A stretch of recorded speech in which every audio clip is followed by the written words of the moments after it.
Ushiro Goshi. Today I'm going to use the two-belt method that I talked about in the introduction. Some people have been complaining that they're having problems with the doorknob, with the belt staying on the doorknob, or that the belt's not long enough. So today I'm going to use the two-belt method just to demonstrate that as well. All I did was took two belts, tied a knot on the end of them, put the flat side against the door with the knot on the outside, close the door until it clicks. Now I have a longer belt, which also gives me plenty of room away from the door. No problem kicking or hitting the door.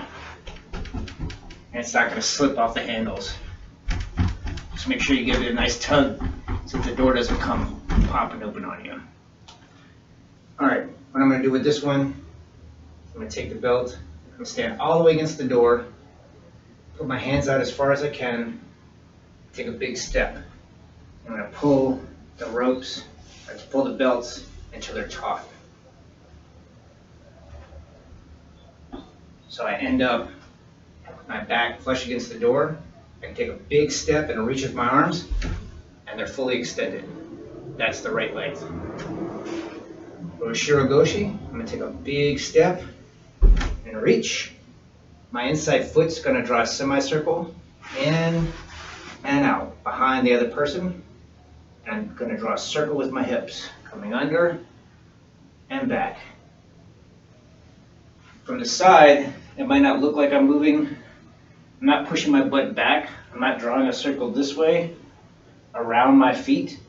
I'm drawing a circle parallel to the wall, not parallel to the floor.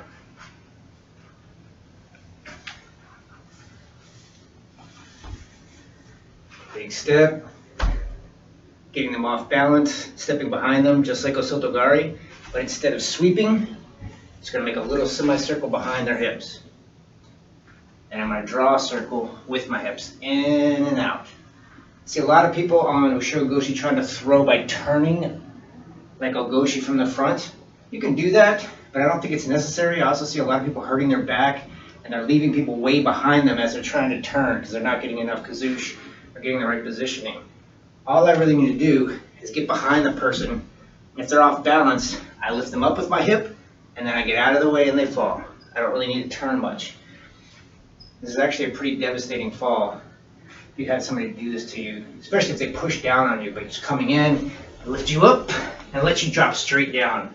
Just up and down on your back. It's a nice fall. Together, each.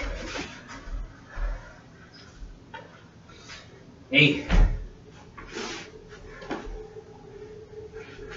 Side. She. Go. Look. Siege. Hatch. Go. Chew. This throw is very different than the Ushiro Goshi of the same name from the traditional Okazaki list. The other one is essentially a counter to Seiwanage. It's the same thing we do when we do Shiogatami on the Shime.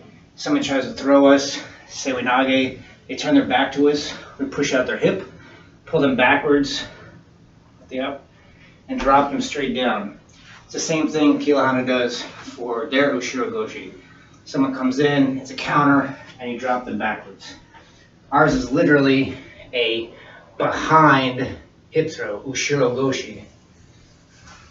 I'm getting behind the person, and I'm throwing them preemptively. It can also be a counter. If someone tries to throw you, you get behind them and lift and throw, but we usually do it as a throw in itself as opposed to a counter. Those